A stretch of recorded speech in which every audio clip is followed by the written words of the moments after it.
My English name is Nellie. I'm originally from Lake Nipigon First Nation.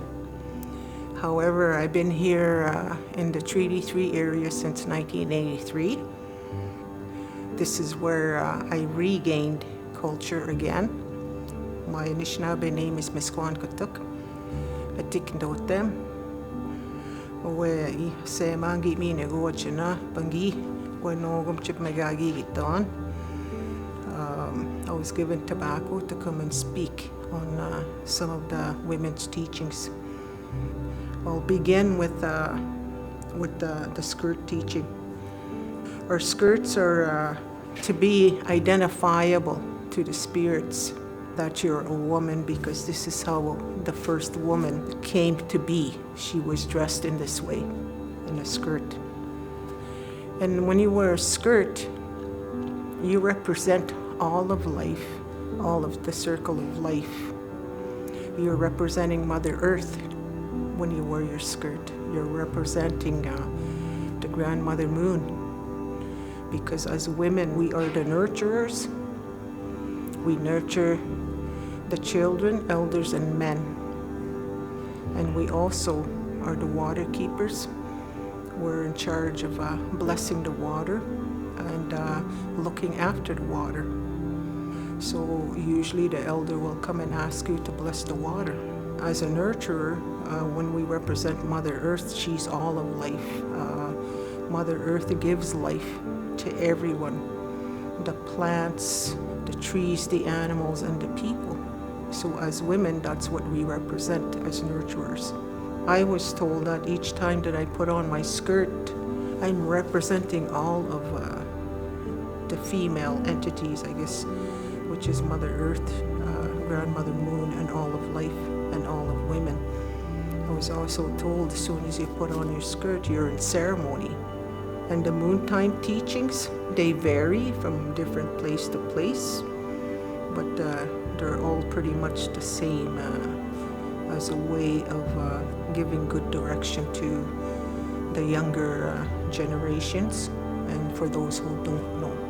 For a woman being on her moon time, it's a time where your body is going through a cleansing of its own, a ceremony of its own through the month. Anything that happened throughout the month, whether, the negative things and so forth, this is when they come out, is when you're on your moon time.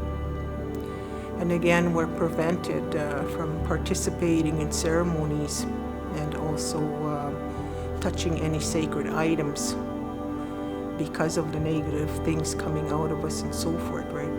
Because I was told that once you touch any sacred item or participate in a ceremony, a woman is very powerful at that time. So she can negate all the ceremonies or the sacred items that she touches because of that power she's going through. Sometimes it's hard not to participate, especially when you like going to ceremonies and so forth. But again, it's about respecting others and respecting yourself while you're going through that moon time. And the other thing about the women, not necessarily on moon time, but never to step over anything, any of the sacred items. If you see sacred items around the drum and so forth, right? You don't step over them. Even at home, because when you with your partner or your sons and so forth, right? We don't step over their items, right? I usually just push them away to the side if they're in the way, right? I push them to the side so I don't step over them because of that respect and that power that a woman has. I was told that a woman is very powerful in that way. As women, we try to live by the 7 grandfather teachings. It's the way that it was gifted to us by the Creator, is to continue to be good people by using the 7 grandfather teachings. I know for myself, I try to practice them all the time, and this is the way we teach other girls. We don't touch another person's hair. The hair holds our history of our life. The length of your hair shows the history of your life. That's why sometimes some areas people will cut their hair when they're grieving or when they've had a loss. They'll cut their hair to a certain length, and that indicates that they're respecting that loss, that they've had that history with that person. For example, me, I've had super long hair. Now it's short to me because I've had so many losses over the year, so my hair is getting shorter. It would be kind of disrespectful if you go and just touch someone's hair, both male and female. Right? You have to ask permission, or that person themselves, if they want you to braid their hair or brush your hair, they'll give you tobacco and say, can you brush my hair? For example, you're working in a healthcare area and there's elders as patients, right? It's about asking them permission. Say, can I brush your hair? Can I sit you up? Can I feed you? To me, that's respect.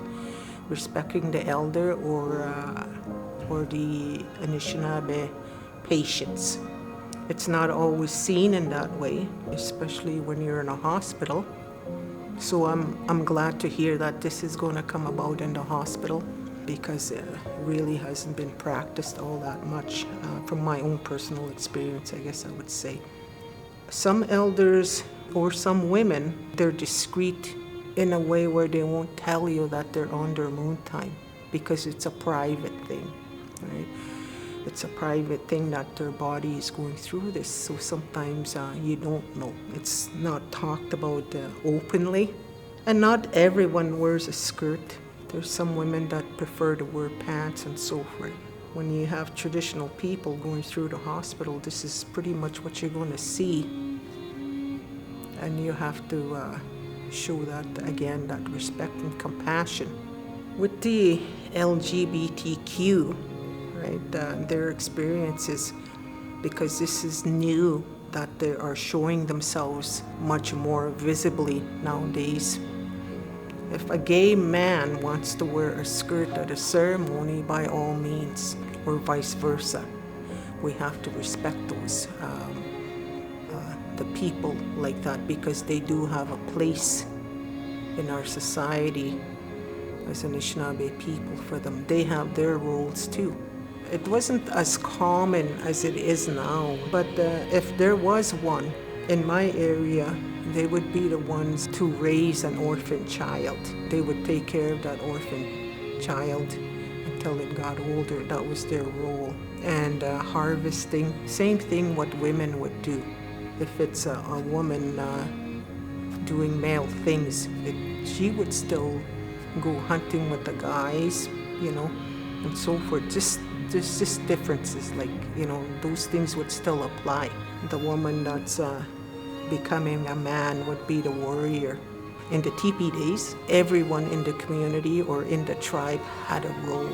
The children had a role. The teenagers had a role. The women had a role. The men had a role. The elders had a role. Everyone had a role in it. When our teenagers, they like to run around all night long. They stay up all night and they sleep all day, if you notice that. And I was told this because it's in their DNA, because back in the day, they were in charge of the security in the community. They would stay up all night, and if there was something dangerous coming along, they would alert the tribe or the community to say there's something coming. That was their job. And as little kids, because they stay up all day long, they would be doing the same thing. The little security around the area when they're out there playing. So like I said, everyone had a role to play. And so without the knowledge of how the Anishinaabe people are, we tend to get misunderstood. And again, for those who don't understand us, just ask. We will explain it to you to the best of our ability with what we can do to ensure that you're comfortable working with Anishinaabe people.